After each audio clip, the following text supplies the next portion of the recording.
మొత్తం ఎండలు మండిపోతున్నాయి, మొత్తం కూడా దంచి కొడతా ఉన్నాయి. 43 డిగ్రీలు 42 డిగ్రీలు ఇట్లా మొత్తం కూడా ఎండల వేడి తీవ్రంగా ఉంటా ఉంది. ఇదే విధంగా ఎన్నికలు సమీపిస్తున్నటువంటి నేపథ్యంలో రాజకీయ వేడి కూడా అట్లనే ఉన్నది. అయితే కేసీఆర్ మొన్న ఏమన్నాడు, 3 రోజుల కింద కాళేశ్వరం గురించి నేను ప్రెస్ మీట్ పెడతా, మొత్తం అట్లా చేస్తా ఇట్లా చేస్తా అని చెప్పిండు.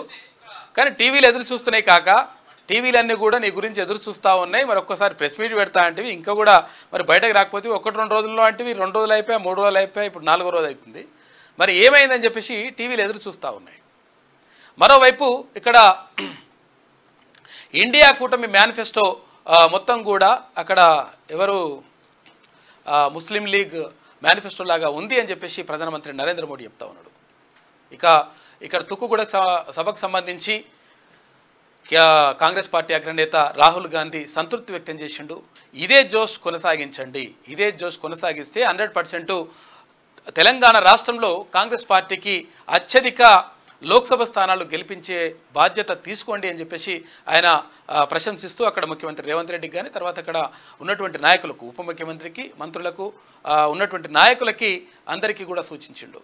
మొత్తం మీద తెలంగాణ రాష్ట్రంలో ఎక్కువ సీట్లు సాధించే దిశగా ముందుకెళ్లాలని చెప్పేసి రాహుల్ గాంధీ సూచించారు.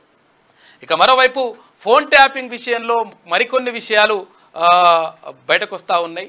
దుర్మార్గమైనటువంటి చర్యలకు పాల్పడ్డరు ఈ దుర్మార్గులు. అక్కడ ఉన్నటువంటి కొంతమంది కానిస్టేబుల్ కానీ తర్వాత కొంతమంది పోలీస్ అధికారులు మహిళల ఫోన్లు 40 మంది మహిళల ఫోన్లు ట్యాప్ చేసిండ్రు. ట్యాప్ చేసి వాళ్ళ వ్యక్తిగత విషయాలు వాళ్ళ సంసారాలలోకి వెళ్ళి వాళ్ళ సంసారాల్లో చిచ్చుపెట్టి లైంగిక వేధింపులకు గురి చేసిరనేటువంటి వార్తలు మొత్తం ఇప్పుడు ప్రధానంగా చర్చనీయాంశంగా మారినాయి. ఎంత దుర్మార్గానికి ఒడిగట్టినో చూడరు.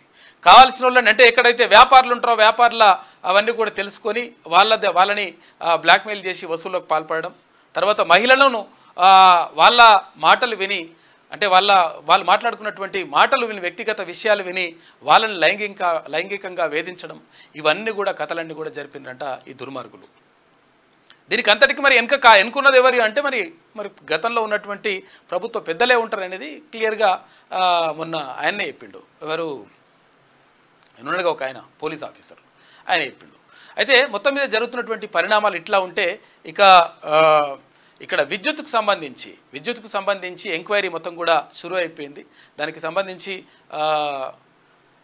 ఆ నిగ్గు తేల్చే విషయాలు అంటే లోపల ఉన్నటువంటి ఏవైతే విద్యుత్కు సంబంధించి అవకతవకలకు పాల్పడి నాశనం చేసి అదంతా చేసినరో, అప్పుల కుప్పగా రాష్ట్రం మీద పెట్టినరో దానికి సంబంధించి ఎంక్వైరీ అంతా కూడా నడుస్తూ ఉంది.